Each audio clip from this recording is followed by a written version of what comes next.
spicy water. Yeah, I like spicy water.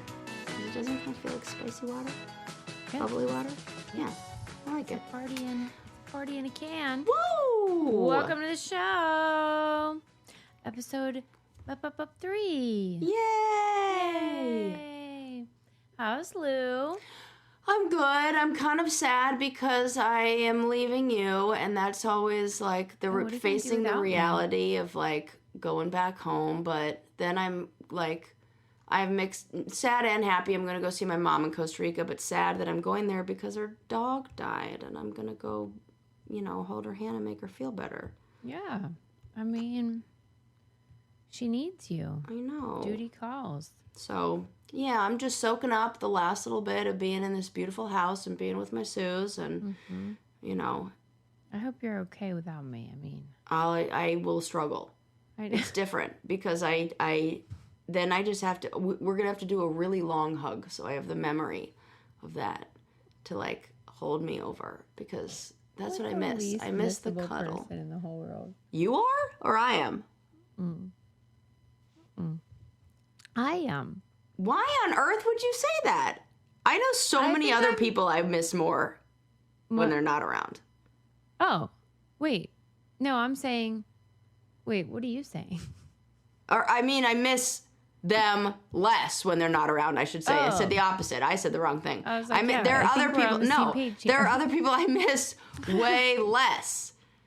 I miss you more than other people is what I'm saying. Obviously. No, I think it's like... I think I'm better as a memory. No, because you can't hug a memory. Well, put that on a pillow. That's so true, Sarah. You can't hug a memory. Oh, that reminds me of Interstellar when he says we are only our children's memories. She's like dying to talk about it. It's like I've always said, I am not changing how I've been at all. Everything always leads back to Interstellar, and I always am like this with you. Now you've just seen the movie. That's the only difference. All right, we did it, everyone. We did it. Mm-hmm. This 11-year gag of me not watching Interstellar is over. We need a new thing we have to do. I know. We do need a new thing. It'll naturally present itself. We can't force it. Yeah, As we learned in episode 77. The bit, which was Sarah telling me I would love Interstellar, I should watch it, and me being like, yeah, that sounds really good. And then like 5 years later, me being like, you have been telling me that for a really long time. And then us maintaining that bit for 5-6 more years. Yeah. Mostly you maintaining it. I've done nothing. I watched it 4 times since then. After much ado, I finally watched it. Yes. She was right. I loved it.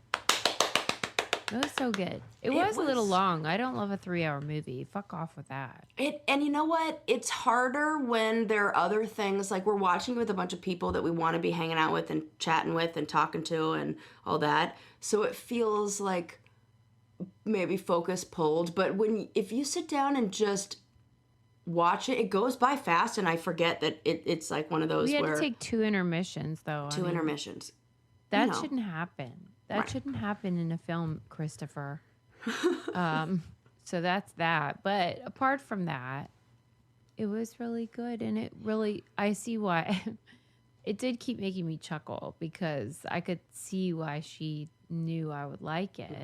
Because I'm always just like, yeah, I wish we could explore like time and space and relativity and physics and like how fluid it is and how like confusing it is and how like, but what if and all that. And she kept saying like like literally all of your questions will be answered.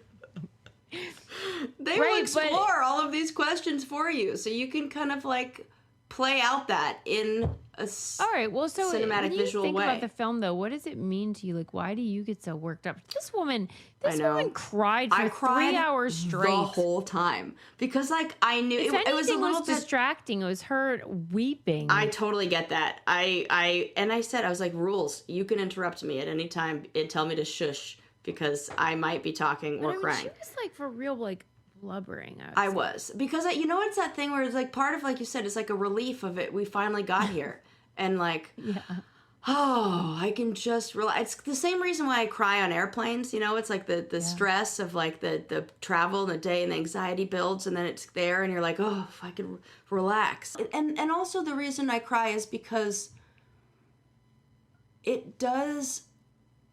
Like, we talk about love and how important love is, and how love is like this force that's so, it feels like this thing that you can measure in some way, because we all experience it. Like, we know it's there, but we can't see it, kind of thing. And I don't know, I just think that like that movie highlights how like there's this energy and this connection between people, between beings. And it's the connection between beings that can like cross over. And in the same way, you know, when you have that feeling of like, you're a parent, I'm sure that you felt like Lincoln's emotions when he's like, oh, my baby feels this way, or like when he has a nightmare or something. Like, there's like this unexplainable connection between people that, I don't know, I feel like that movie just kind of like touches on in a scientific way that like makes you ask more questions and open your mind up, and it just like is beautiful to me. And because it is haunting, like well, it touches upon the very human existential experience of regret, which is about, like, that's why I always bring up Quantum Leap, because it's like those fork in the road moments where you could have done this thing, but you chose this thing, and maybe that was the right thing. And that's what you hear a lot in these survival tales of like, if the bullet had been a quarter of an inch, he would have been dead. Versus this other path of like, it ruined everything. And we all have those moments where you think, I wish I would have done this, or vice versa. And I think that's powerful, because it's like you understand that you're choosing one path or the other. Yes, that there is a choice, and one could lead to a totally like, and if well, that's the sliding doors bullshit too. Right. Yeah. And what is the right choice? That sometimes even the thing that feels like Matthew McConaughey's character makes a lot of decisions that we, even as the viewer, are like, that's the wrong one. Don't do that. And it is ultimately the right decision. And but we hate it. And it's the kind of like the trolley problem thing too. You know? Yeah. Yeah. And I love there's philosophical components to it. Totally. And I also love a movie that makes the female character, like, it's like the female character is the hero, but it's hidden in, like, you it's mean not what the you daughter? think. Yeah. That she's really... the female astronaut can kick rocks. Yeah. Susie does not like Anne Hathaway's character, and we're not. She sucks ass. Yeah. See, look, any movie that makes you passionate, it's a good movie. Yeah, it's a good movie. It was super fun. We had a blast. We had another prank that was pulled by Bridget and Linda. Not really Linda, but... And Danielle. They hid, like, miniature crows all around my house. It was so perfect. Because when we played, we did a group trivia game, and one of the questions I had was, what animal does Susie want to befriend? And the answer was a crow. And then your brainiacs hid little crow figurines in your house. You know what impressed me? I mean, it was hilarious. So that funny. Impressed me first and foremost. But what also impressed me was they didn't put them anywhere that I would be like, you don't go in my cabinet. Right. They didn't open anything. Like, no, because I keep out looking and being like, did they go in my fucking medicine cabinet? They may have, but they didn't leave a crow in there. Right, yeah. Or low down where the cats would get it. Right. They were all like in plain sight. Above eye line, or like above like where it would be a problem. Mm-hmm. And not in anywhere that was out of line. Right. Where I'd be like, you shouldn't have gone in there. Right. Well, that I've found yet. Right. To be continued. Because I've found about, I don't know, 25 maybe now total. And that means there's like 25 left. Oh my God. That's so fun. And I've been looking. I'm not finding. It's really funny. This morning I found like 15. Oh my God. Because I was like, you did a good all right, sweep. let's do it. Yeah. I told Susie it's going to be like that Easter egg where we find it like years later. Like I'm going to come to her house 5 years from now and be like, what? I found a crow. Part of the problem is they're black. They really do hide well. It's great. I love it. And what a cute well little done. trinket. 10 out of 10. 10 out of 10. I'll tell you what else gets a 10 out of 10, and that is Highly Dating app. Hello. We've been talking about them for a long time because they really changed the game in terms of how they work with daters. And we particularly fell in love with their consent guard, which allows users to determine the kind of content they are willing to accept. So there's no risk of, unwanted content coming your way when you're just looking for love. So Highly Dating app has such a great system for protecting its users. And I also love they call it the Icks and Clicks rating, but it's basically like a score that you get, and it helps you know who you're a really good match with and the percentage of commonalities amongst between you and the other person. And we just think Highly Dating app is such a great way for you to meet people, but still feel comfortable and know what you're getting and know that it's going to be fun and at the level that you want. The Highly Dating app is made for anyone who's done pretending. They're looking for authenticity. And thanks to the Highly Dating app's truth report, like they survey young daters and they find out what people are actually really looking for. And they know that young people are looking for authenticity over, phony baloney pretension. In fact, I was just looking at the data and this was striking to me. It says 57% of female and 60% of male daters know that social media's perfect dating is fake. Like they're onto it. They know that everybody's just like presenting like that polished thing and they're looking for just the real deal. So Highly Dating app is the perfect way to find someone if you want that too. So download Highly Dating app from the App Store or Google Play or visit highly.com. That's HILY.com. Date as you are with Highly Dating app. Okay. First up, Scientific American did a little podcast about why human beings are the only animals with chins. What? Oh, I have heard that. You know what? I've heard that elephants have a bone that's similar in a way. Oh, that's nice. That they're the only ones that have something similar, but it's more like the extension of their tusk. But yeah, that's freaking wild. Can you tell me why that is? And I really love a chin because I have a strong, yeah, like pointy chin. I thought you were going to say because you love a chin wag. I love a chin wag. I love Jay Leno. I love a dimple in the chin, a cleft chin. Yeah. Love it. So cute. Love that. And they were they were interviewing a scholar of morphology, which is like evolutionary. What a cool name.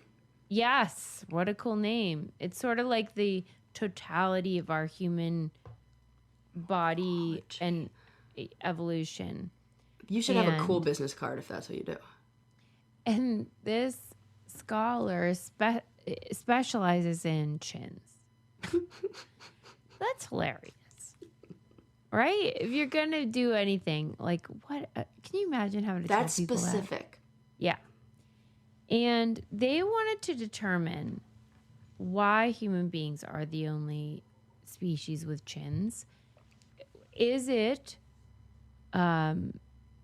like by design where evolutionarily this is beneficial to us in some way, be it through like it signifies some sort of like superior like boobs, or whatever. Oh, okay, yeah. You know what I mean? Where it means that you're more fertile. Right. Something that sends a message, like a prominent chin means X, Y, or Z. Yeah, that kind of thing. Yeah. Or if it's something else, which they called the name that they called it was,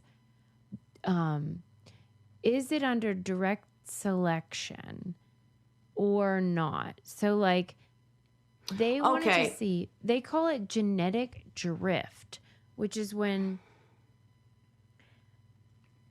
it is because of evolution, but doesn't benefit you evolutionarily. So let's say it's beneficial evolutionarily to have a big butt. Let's just say. Yeah. You know what I mean? It means you're more fertile or something like that. But as a result of the development of a big butt, maybe your kneecaps. Okay, you know what I mean? Got it. It's like secondary because of that other. That makes sense. Okay. Yes. I see. And this is like a new thing. You know how we have gotten annoyed? Sarah and I talk now that we're like pros and we've been doing this forever. We're like, I've gotten so annoyed whenever scientists do the reverse engineering of an explanation for why we have this or that. And they're like, we know we have this kind of toenail. Right. So then they like create some story on like, well, we think it's probably because boop, boop, boop. And it's like, you're making that up. Right. They're just making shit up and hoping it's true. Yeah. But this is a new genetic drift, is a new development where they're saying basically like, okay, turns out a lot of stuff came as a result of evolution, but doesn't really have a benefit other, by itself. Like a secondary thing that is I get that. I totally get what you're saying. So that's all that this lady, or I think I decided it was a lady. I don't know. This scholar. We're always going to assume woman. Wanted to know. Unless they're doing something dumb. Yeah. And it turns out in her estimation that the chin is a byproduct of cranial evolution. Oh. And dental evolution, but isn't it by itself beneficial. I can see that. I can too. That makes sense. Yeah, the brain and the skull evolved due to like us being, as you call it, or not you like to say bipedal. Yes, I do like to say that. And also what we started eating made us have smaller teeth and as a result smaller jaws, and it became this sort of pointy chin, whatever. But you can see why that then, you know how people get chin implants? Yes. Well, you can see why they would, because the chin then is evidence of like other evolution. That your teeth and because that can like often happen. On the up and up. That like the palate size, like your palate, people who have a very narrow palate, that can lead to a bunch of breathing issues and things like that that really do affect, and that's often a chin that's more like evolved. Let's just say evolved. Like back more, whatever that versus out. Like if you have that small palate, it's like that it's a not a protruding but like retracted or something like that. And so it's in line with what you're saying, that wider palate, and then they always have to have like their the jaw widening surgery and that whole thing with a little screw, and because it messes up a bunch of stuff. So your jaw does is like a symbol, or sends a message to potential mates that like, okay, you're evolved and you got a lot going on. I'll tell you what else is evolved, and that is my house, and that is thanks to the good people at Wayfair. Oh yes. They are helping me get the best furnishings, home decor. Literally anything that you want for your home. Because I was listing a bunch of stuff, and Susie was like, they sell that? They sell that? They sell... Yes. So much stuff. They have it all. It's amazing. Like, and they have the type of stuff for your home that looks one of a kind, that looks like bespoke, that looks... like, oh, where did you get that freaking Thailand marketplace? Yes. And then next thing you know, it's like, oh no, that's Wayfair. That's just real cute, amazing stuff to make your house look gorgeous. And we have these 2 cottages that we're renovating, and so we are having to buy a ton of furnishings and home decor, and this is like a one-stop shop. And they have like a special scenario going on. It's called the Way Day. Oh, nice. And from April 25th through the 27th, you can score the best deals in their home stuff. Like, I'm talking 80% off. And you know what I love? Fast shipping. This is not free. Like right. So it's not like, oh my gosh, that price is so good, but now I got to pay like double to just have it shipped there. Nope. Free shipping and fast. My stuff arrived so quick. I got all my office furniture that happened to match another piece of furniture that I got from a very expensive place. Mm-hmm. And they look exactly the same. You could never guess which is which. And you got it for a song. Oh my gosh. Right. Fraction of the price. So this is like everything ships fast and free during the Way Day event. So April 25th through the 27th. So like mark your calendars. I don't know what you're doing with your life. So you can get like whatever your unique style is. Everybody has their own look that they're going for. Mid-century, farmhouse, contemporary, whatever the deal. Eclectic, you cutesy, artsy people. They have it. And what I'm looking at is because the seasons have turned, right? Yeah. And you know me. Every single night from like May 1st through basically October 1st, I am out on my porch. Yes. And I am pumping the tunes from my speaker, and I got my wine, and I'm on my phone tweeting or whatever the heck, doing shenanigans, taking pictures, playing chess with Link, whatever. And you want nice outdoor furniture. Yes. Okay. So they got that on the go. They have tons of stuff for like whatever your style, whatever your budget. And now they have a deal for Brain Candy Brainiacs. Way Day is the sale to shop the best deals in home. We're talking 80% off with fast and free shipping on everything. Head to wayfair.com April 25th through the 27th to shop Way Day. That's WAYFAIR.com. Wayfair, every style, every home. What is not to love about that? Right. Love it. Okay. I did a little quick Google search on elephants and their chin, and like it's like a chin-like structure, because I'm like, what do I remember about this? But I think it's the same thing that you're saying, and the scientists are saying it's like a result of something else, because it's not like a true chin like ours, but they have a bony protrusion in their lower jaw that is a chin-like structure that's formed by a fleshy lower lip and a muscle that allows them to grind plants, which is kind of like, okay, maybe that makes sense. That for us, we have a fleshy lower lip, and we kind of grind plant that would be a byproduct in a way, and maybe just how we were using it developed a more prominent one. So interesting. Good story. It is interesting, and it's sort of like that is the closest we can get. Even like our closest evolutionary relative didn't have a chin. That's so crazy. No chins going on.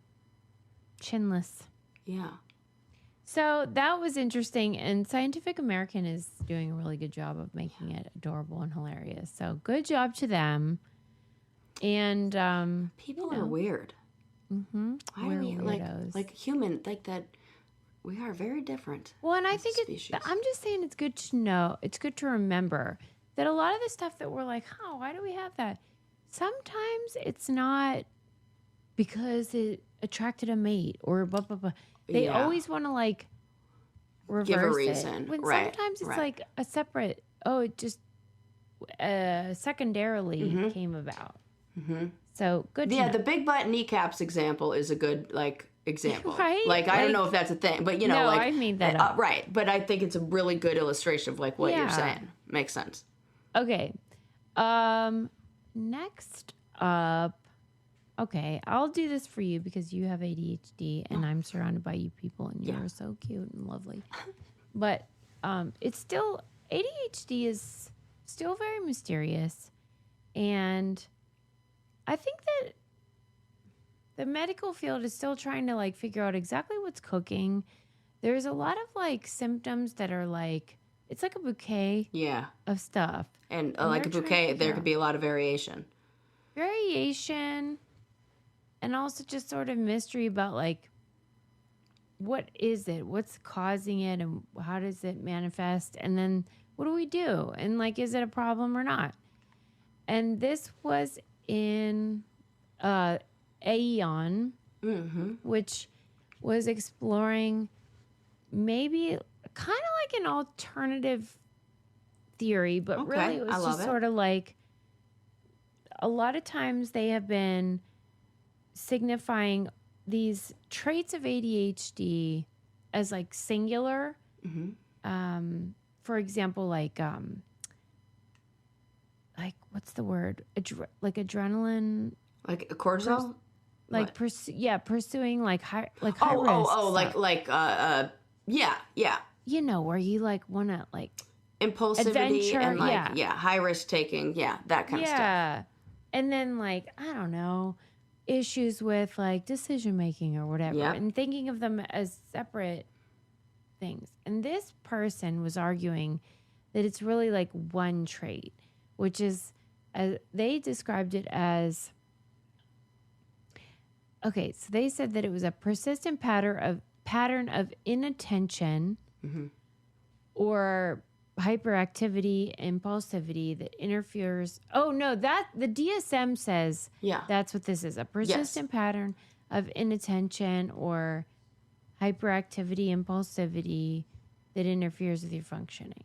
And this person was saying like, you're not getting the full deal. Like that this is, you're not understanding that this could be best described as all of those things come from what they called hypercuriosity. Well, I like that a lot better. It's a nice spin. That's a lovely spin, and I would say kind of true. I mean, whatever, we're curious about the next thing. Well, you guys have to like really sell it though, because all you guys, for a neurotypical person observing you guys, what it can feel like, it's probably wrong, but I'm just saying what it can feel like. I don't even want to say it because it feels mean, but I'm not trying to be mean. Yay, I'm comfortable with who I am. And I'm not just talking about you. I'm talking about these bozos. I know. Don't worry. It can feel like selfishness, where like they don't want to do like the hard stuff, like that's like boring, that none of us want to do either. Yeah. Like work. Right.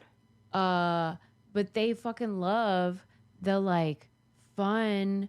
This is interesting to me. I'm all in, and I'm gonna be. That's all I'm gonna think about for the next 24 hours. And I'm like, but what about your laundry? Right. You know what I mean? So like, it's this feeling of like, we all feel like that. We don't want to do laundry either. Right. But you're hyper. I love that I'm attacking you now. I feel like it's. I think that's like too nice to just say we're curious, because there's more. It's like that curiosity prevents logic and like getting in the way of like what you need to do. It acknowledged that that's the effect, that because you're so interested in this idea, whatever it is at the moment, that can, no matter what the cost is, even when like it affects your work and it overrides plans and priorities and practical considerations, that you're still going to be like, but why did Barack Obama go to Hawaii and to the like some dumb thing for like ages? Here's what image just kind of popped into my head. That is right, because that's about the level of ridiculousness of some of the stuff we go off on forever. So I'm like, really? Here's kind of how I picture it. Imagine you're outside at nighttime, and there's a candle that's lit, or like a little light, we'll call it a candle that's lit outside. And you're supposed to be focusing on that candle, or that light is what you need to be paying attention to and looking at. And then all of a sudden, the light on the porch comes on, and it's way brighter. And it's not that candle isn't there anymore, but the Is this something that actually happened to you? No, it's not. But I'm just saying the attention, the energy of that light, that porch light is so much brighter that it gets swallowed up by... Right. So you can't even see that other thing. Metaphor. Because it's a metaphor, yeah. Okay. That you can't even see the light from that other thing because... And they're not... And the annoying thing is that you recognize that the flame from the candle is more important than the flame from the porch, the light from the porch light. Well, then what is the problem? We don't. We go with what's brighter and what's like. What am I looking at? But that really does not, and it's like hard to focus on the little things. It's a bad metaphor. It just popped in my head. No, that's a great metaphor. Okay. This guy was just saying that like what experts had previously thought was like disparate symptoms or manifestations is actually under the same umbrella of just like a brain that is trained to find new information. Like novelty. It's seeking novelty, and that's what not I functioning. see is like selfish or seeking like a high. Mm-hmm. They might get that secondarily, but it comes from a desire to find newness. Yeah. And that, in past generations, that was like life-saving. Yeah. Really, we're thankful for it. And I think even on this podcast, we talk about how like sometimes it feels like my mind can see the what like an article was going to say, like guess, well, I bet it means this and this and this. It literally and says that. It says that you all have I love that I'm doing an example of what you're this is an example. Like it literally says that. Yeah. I'm like, yeah. Yeah. It does that you all have enhanced pattern finding. Mm-hmm. And that thing where you're like putting things together that we would dispose of as like that's extra information that is useless. That sometimes can be distracting because it is useless. Yeah. But sometimes it isn't. Like log it. Yeah. And you know what? I'm thinking now, my job as a therapist, I had to work real hard and in becoming a therapist, in my training and going through grad school and, the work that I did in undergrad, I had to work to not almost be like selfish in a way as a therapist in my own sessions with people to go down the paths that I wanted to go down or thought, oh, mate, what about this? I had to learn to let the client guide the session and to be very curious about what they were curious about. And I wonder if that focus that I like putting that energy in those, like I only have so much focus available, and so I like use it in those therapy sessions. I use it in that professional life, and then it's like, oh, I'm drained. You know what I mean? Yeah. But what can, like... But not really. I mean, I wasn't, like, conscious. I'm not really drained. But when we observe that you have inattention when we think you ought to have attention, but then other times you can have complete focus. That would be very frustrating. Where it's like, if you place that same person in a context with novelty and urgency, because you guys fucking love a deadline. Love a deadline. We're down to the wire. Yeah, gonna give you my best work. Like, oh, all of a sudden I'm fucking prodigious. And you have hyper focus. I'm like, really? Yeah. Because what it can feel like is, oh, you could have done this all along. We beat ourselves up. That's where a lot of feelings about feelings come from. About like, being upset at ourselves for that. And like, it wasn't until grad school that I had a therapist that helped me understand, this was a professor of mine that helped me understand procrastination in that way. And like, what is what is it that you are getting from that, and how can you achieve that in other ways, or all that, but like had to really be laid out for me to understand that. And but the beauty of it is that once we learn these things, then it's like we can channel both whatever I offer and whatever you offer in ways that support our strengths and don't make our differences like shaming. Yeah. You know, because we all have different things that work. And you guys, like I always say about morning people versus night people, this is the same type of thing. Oh, yeah. Like neurodivergent versus what's the word? Typical. Yeah, typical. The world is built for me. I'm a morning person and neurotypical, and you guys are typically neurodivergent and night owls. Everything is designed for you to look like a fuck up. Yeah. But I can get a lot of really great work done between midnight and 2 a.m. Yeah, like if That's where I you did were my a taxes. stripper, yeah. Or you can go, or a stripper. That could also or be like a thing. an artist, or like Yes. something that's not like a normal 9 to 5, blah, blah, blah. Yeah. Man, the world is not designed for you in the sort of traditional Well, setup. even, I mean, I'm a therapist who primarily works evenings. That, you know, I'm doing sessions at 9 o'clock at night. And it's just, I'm ready. I'm fine. I'm good to go. I'm present and focused. Speaking of like nighttime, in that sleep book that you were talking about last episode, it's called Why We Sleep.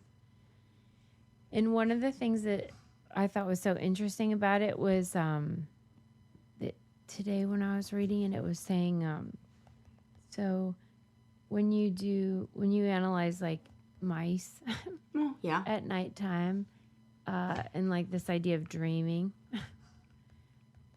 whatever that is going on in there is slowed down. So like whatever they're reliving is, you know, when your alarm goes off, but you hit snooze. Yeah. And like you've only been back to sleep for like 10 minutes, but you've had like a whole big dream. Oh my gosh, it feels like 2 hours. Like, what? Yes. Yeah. They say the reason it feels like 2 hours is because it slows down. Your cycle is slowed down. And that's intentional for memory, understanding, and learning from your dreams. Like whatever your brain is trying to sort out, it goes like hyper slow to like make sure you understand. Interesting. So like if you're dreaming about an ex or whatever, your work or something, and it's like it feels like it's been 2 hours and it was like fucking 5 minutes. That's why it's like your brain is saying like, hello, look, Because what? time is relative. It's wild. And they actually know this from like all the weird ass sleep studies they do. Oh my gosh, that it just slows down. And that made me think of Interstellar. I was gonna say it, but you beat me to it. See, Really? everything always comes back to Interstellar. Yeah, because time because- is relative. When he goes to the planet and like that time, and then he's 7 years. oh. Anne, Anne. Brand. My gosh. Yeah, Dr. Brand, we're looking at you. Okay. I love it. I'll tell you what love I'm it. looking at. Yeah. And you won't be because you don't have any cats. But I'm looking Oh. at my new boxy cat litter Well, because we got 4 little felines. running I've around. never smelt them one time. I didn't. It's like your So happy your about house. You would not know that cats lived here. That is a real until compliment because so they many jump on live your here. lap. So many live here, and it doesn't smell like that. And you have no windows that open. I mean, how the hell it is can you like- have no windows that open? 4 cats. I feel like I've I been live in here the for a International week, Space Station. and I don't smell your litter box at all. Listen, it's because it is a real problem if you don't have the right system set up. And Boxy, they have it sorted out. That's a So, cute name too. If you get the Boxy Pro Deep Clean, it's the best. I swear to God, it is the best cat litter money can buy. And the Pro actually stands for probiotics. And the Oh. way that matters in terms of cat litter, because why would it matter, is that is what prevents it from stinking up the joint. Oh, Yes. that makes sense. And so it gobbles up all those odor-causing bacteria that are disgusting. And then it keeps the box odor free. Yes. Thank heavens. That's what we want. I mean, it's taking taking them this long. Come on. We're putting people into orbit on the moon. We can get some. So much. You're doing great work, science, but you've really slept on the cat litter until now. Until now, thank goodness. If you are tired of switching litters, looking for the one that will work, get 30% off your boxy order at boxiecat.com/braincandy and use code braincandy. That's boxycat.com/braincandy. And make sure you use our code braincandy so they know we sent you. You have to do it. You're going to be so happy, people. If you're a cat person, non-negotiable. Yes. Non-negotiable. Okay. Next up. Okay. Let me think about what direction I want to go. How about, this is a debate. We'll stay on the subject of pets, I guess. This is sort of a debate about, you know how in, let's say, the last 10 or more years, dogs are, maybe we should blame Paris Hilton. I don't know. Oh, okay. Dogs are just everywhere. People think they ought to take them wherever they're going, in the restaurants, in the stores, on the planes. It's like, this is my family. You're bringing your dumbass kid. Why can't I bring my cute little Bubby's baby? But it's a dog. I'm sorry, but I'm one of those dogs are dogs people. I'm surprised you are. I know, but that's one of the. I think about this.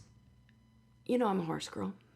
I love being a horse girl. Yeah. But the more you learn about animals, the more you. I saw this post that said, or it was like, it wasn't a post. It was a like a horse vet who was talking about, like a horse psychologist guy who was talking about, like, he does like animal psychology. And he said, you are not your horse's best friend. A horse is your horse's best friend. Oh. And even though we want to be best friends with all of the animals and all of this stuff, the reality is we can never know something unless we are the same species as that it is a privilege that these animals let us be friends with them and hang out with them. But in the same way, a cat can only know you so deeply and can't know your inner world like that. You cannot know your cats because we're different species, and that's the reality of it. We don't have the ability. We're only guessing. And so we've done this thing where we've over projected our own needs as humans onto these animals. And anybody who works with dogs or works with any animal knows that an animal is best when it can do its job and what it's supposed to do as an animal.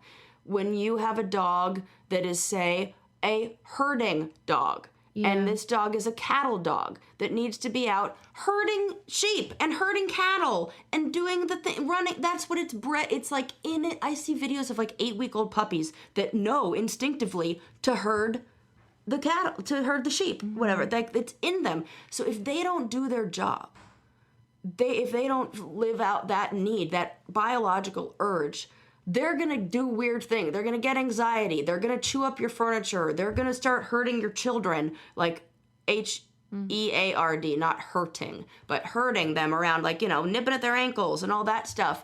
And then and I think we think, oh, maybe if I just take it with me everywhere and take it to the restaurant and all that. Your dog doesn't want to go to the restaurant with you. It wants to do whatever its job as a dog is. For some dogs, that job is being a service dog. But that dog's been trained for that dog, and anybody who trains with dogs knows that not every dog is a service dog. The dog has to have certain personality traits that say, this dog wants to do this. This is what this dog wants, is choosing to do. And that's not, and we can't just say, because I love this dog, I'm going to put it in my purse. And Chihuahuas should not be in purses with little, carried around, da-da-da-da. They are like hunting dogs that used to run alongside horses and go into foxholes and need to be doing little dog things that they love to do. That was a long speech I just gave, but that's my feeling. Yeah, I agree with you. Thank you, Susie. No, I really do, because what are we doing? It's actually, that's, I think, selfish. Because you're saying this is what I need, but you're ignoring, oh my God, I just read this article, I was going to talk about it last episode, that we vastly underestimate how much we think we can perceive an animal's pain, even if it's our own, especially when it's our own animal. That when we have an animal, what we do is when we interact with them, we tend to explain their behaviors with human language. Oh, my dog's just depressed right now. Oh, my dog's just sad right. Oh, he's real happy right now. Da da da da. And what that can do is it makes it so we ignore what may be signs that they're actually in pain. So maybe your dog, one of the things was like a dog not wanting to go on a walk, that humans are like, oh, he just doesn't want to walk right now. No, a dog always wants to go on a walk. If he doesn't want to go on a walk, he may be in pain and not able to tell you. And it was only humans, the humans who did better in predicting animals' pain were ones that were not owned by the people who weren't the owners, but had experienced pain themselves. So if you're somebody who's gone through a surgery or broken a bone or whatever, or disability, exactly, but you are not the owner of the dog, then you are better at recognizing that pain signals in that dog. And that, I think, is a really good example of how it kind of like illustrates what you're saying, that we don't know them as well. Well, and like... or what I'm saying, I guess. The article in particular, I think this was in New York Magazine, it was inspired by what is seen as a real problem right now in New York of dog poop everywhere that people aren't picking up. In particular, after this snow defrost. Oh my God, I hate that. And there's it's in Denver everywhere. too. Yep. And what do we think is going to happen to the poo? Like, it magically, like, snow is like make poo go bye-bye stuff? And what do they think actually happens? It's crazy because the article was really interesting because it was giving like the history of like dog possession in the U.S. where like back in the day when like there were horses that were transport, there were governmental agencies that were in charge of picking up that shit everywhere. Like there was horse shit and that had to be handled. Yeah. And so then when that was then outdated, but then at pretty much the same time, people started having dogs as pets more. They thought that same agency should pick up that shit. Oh my God. And so then in like the 50s, there was a real push towards this pooper scooper law. And then ironically, that law and what it required of owners almost made dogs more like people. Susie, I was going to say this is a U.S. thing because in Costa Rica, the dogs are treated like dogs. And you know what they know to do? Go to the bathroom far away in the woods and there isn't poo anywhere and not on the streets. And I don't know if I've ever, maybe a couple times, unless when she's on a leash. Why? Because they kick them or what? Like, how do they get them to stop pooping in the street? How do they know the difference? They know. Those dogs know to go in the bushes. They had to be taught. I think by that's why I always say I want a Costa Rican dog. I don't know who's teaching the dogs this, but the dogs might be teaching other themselves this. And there's the people who are Americans who own dogs who have the purse dogs they have the dogs that aren't like that. But then if people got dogs from Costa Rica and they are like those dogs know to just like go away, and then and there's a lot of forest available. Well, so and then they come back. I've never seen dog shit on the street one time. When somebody was having to then pick up after their pooch, like that's more like an infant. Yep, you're like infantilizing the dog. Diapers and stuff. And so that's like precisely when we started being like thinking of them as like people with preferences. Oh, you love this kind of food, and you love doing this. And then it's grown over time. And then they used the 2020 pandemic where you've heard about this dog boom, right? But they said dog adoption actually decreased. That what happened was an obsession towards ones they already had. And they started giving them more attention and buying them like fucking costumes and all the shit. They don't need that. They're dogs. They need to run. They need to go outside and smell stuff. They need to be with each other. They need to... See, Susie? So I can't with this. So then they started over the last 5-6 years. Okay, now their dogs are shitting everywhere and they're just sort of like, yeah, too bad, whatever. We're not picking it up. Who cares? Fuck you. And it's this whole problem where then they think, oh, we're at a restaurant. These dogs should be allowed in here. No, so they shouldn't. They're dogs. They don't want to be in there either. And they always, inevitably, when this argument comes up, say, like, why should your 2-year-old be allowed in here who sucks ass and is so loud? And the article basically says, like, because it's a person. Because it's a human. And humans eat at restaurants. And dogs don't eat at restaurants. You know what? The first time a dog walks in off the street, sits down at a table, opens up a menu, and orders what he'd like, English. Then we can start inviting dogs into restaurants because clearly they like it and want to be there out of their own free will.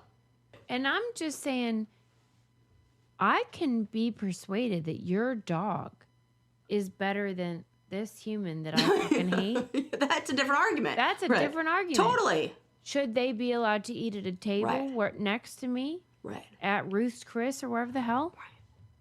Probably not. Yeah. Because it's a dog. Right. And that is really an indictment on that person for being shittier than a dog. Yes. Your dog is always better. It is more of an indictment than it is an argument that your dog should eat where I'm eating. Yes. Agreed. Thank you. Totally 100% agree with that. It is, I mean... Get a hold of yourselves, people. Let the dogs do dog things. Look up if you have dog. Just be like, what kind of dog do I have? Okay, and all the people who are like so fascinated with like getting the genetic results, well, now do some research on what that dog breed actually wants to do and likes to do and is bred to do, and start doing those things instead of taking it to your brewery. I'm telling you, it does not want to come to Chili's. Right. I know that much. Yeah. All right, last thing before we go is just I was just joking around with my hair lady about the Justin Timberlake body cam, DUI, whatever it is, DUI arrest. And it was like no big whoop, but whatever. He got a DUI and blah, blah, blah. But then she's very online and she's very TikTok-y. And she was like, yeah, but what about last year when there was that like malfunction with Justin Timberlake on tour and he had like this harness, that would like make him do whatever. Why didn't you tell me, Sarah? What? That there were... You seemed like you knew what I was going to say. Well, because I remember that was an audible that was you just hearing my inner thoughts, because I feel like you told you told me this story already. His wiener? Yeah. His tiny wiener? Yeah. No, I don't know about it. I don't know. I didn't know about it either, but you've already shared with me this story that you're saying right now. So my O was like, I know where we're going with this, is what I'm saying. Okay, so then she was like, what about when he was wearing this harness and then it revealed that he has like a teeny tiny wiener package situation? Mm-hmm. And I was like, excuse me? And then I had to look. Okay, now I want to so he's got this harness on, right? Have you seen it, Sarah? No, I'm going to look right now. Okay, get the still, not the video. Get the still, because it's pretty much the whole story. Okay. And what you see is this teeny tiny little wiener snare. And like, I want to know... His wiener, like, it's caught in the harness, and you can see, like, his package, and it's not impressive, is what I'm saying, right? Wow. That's like... I mean, it's not what you're hoping for. It's a baby bulge.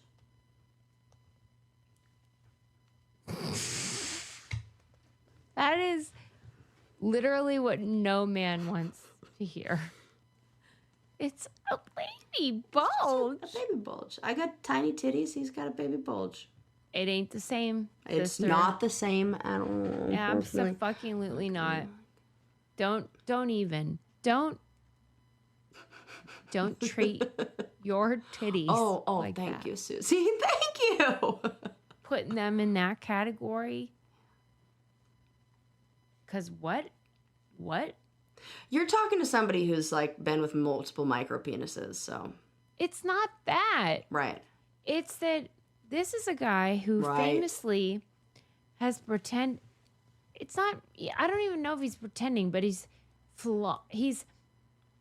Projecting, yes. He's emphasized that he is 1/4 black. Oh, well, it ain't the fourth in his pants. I'll say. What? Yeah, that's about it. What you just did with that pen right there. Sir, you might want to downplay that heritage because I don't know what you're... Talk about a bait and switch. Mm-hmm. What are you trying to pull? But don't you think that when you think about Justin Timberlake as you know him, think about all the stories you know, the Britney Spears story, all that everything makes sense. That you're like, oh, well, yeah, I could have guessed that. Exactly. I could have done a blind lineup and put people in order, and he would have not been high on that list. Now, been, you know? I get it. Now I get it. At the time, I was like, huh? It's not big dick energy. No, That's literal little dick energy, and we have the facts, is what we have. That there's an energy. There's an energy, and we know that he doesn't have it. Here's what I want to ask you, though, and I feel like I know what you're going to say. If you weren't a shitty person, then I would not say this. Well, that's the thing. This is shitty person. And I will edit this to make us look flattering, but I'm just saying that, like, now it all makes sense. Mm-hmm. But it begs the question, and this is why I bring it up. What is your belief about the supposed grower, not a shower argument? Oh. Have you seen evidence to support that claim? I've more seen people who are showers. Than people who are like... It's so funny because that is exactly right. Yeah. It's the showers who know about it, and then the people who, like, they go, so, yeah, that's what I've seen. Have you ever seen someone who's, like... No. And then all of a sudden, out of nowhere, it's like... No. It's the opposite, where someone's just like, excel, and then they're just... That's still the same... Correct. Like, size. Yeah. Nothing gets bigger. Right. Right. But the small, it's not going XL. No. That Justin Timberlake harness ain't gonna... No, that's not magically growing to... Because it looks also proportional to whatever size his balls are. And that's it. I think the balls are the bigger indicator of, like... You know, where that's growing and going, you know. So you feel like small balls mean small wiener? I just like, it looks like he's just, everything he's got going on there is just a petite package. Well, I'll tell you what, if you watch the video. Ooh, does he notice that he tries to pull his shirt over it and stuff. Oh, then it's confirmed. Oh, this is all just a guy with... And then the next concert, he had a humongous shirt. Oh, what's sad is that, like we said, like somebody who has, like, it doesn't even matter what size it is. But if you come out with, like, that kind of, doing the things that he's done, and then you're like that. Dick in a box? Oh, my. Well, you know what? Actually, this makes sense. Because the people that I have been with who are that way, don't we think that... They love the dick in a box, like, esque comedy. They do. Yes, they do. Yes, Sarah, they you do. You are on to... See, this is that ADHD working. That was Mark's. Hypercurious. I'm hypercurious right now. That's really funny. She's a knower, not a shower. That is true. Hashtag knower, not a shower. Can we call this episode the knower, not a shower episode? Because, like, what are you guys trying to pull? That's really funny. I do want to crowdsource it because, like, we have a limited Well, I don't know every guy. I don't know. Yeah, good question to ask. All right, everybody. Can you check out thebraincandypodcast.com and leave a 5-star review? Yes. So we can stay I on the love air. when you do. Like as if we're going to get other jobs after this. I know. Come on. All right, everybody. We'll see you next time. Bye. Big color, bigger savings. Sherwin-Williams Super Sale is here. Get 40% off paints and stains April 24th through the 27th with prices starting at $30.89. Whether you're refreshing your interior or exterior, we've got the colors to bring your vision to life. And with delivery, getting everything to your door is easier than ever. Shop online to have it delivered or visit your neighborhood Sherwin-Williams store. Click the banner to learn more. Retail sales only. Some exclusions apply. See store for details. Delivery available on qualifying orders.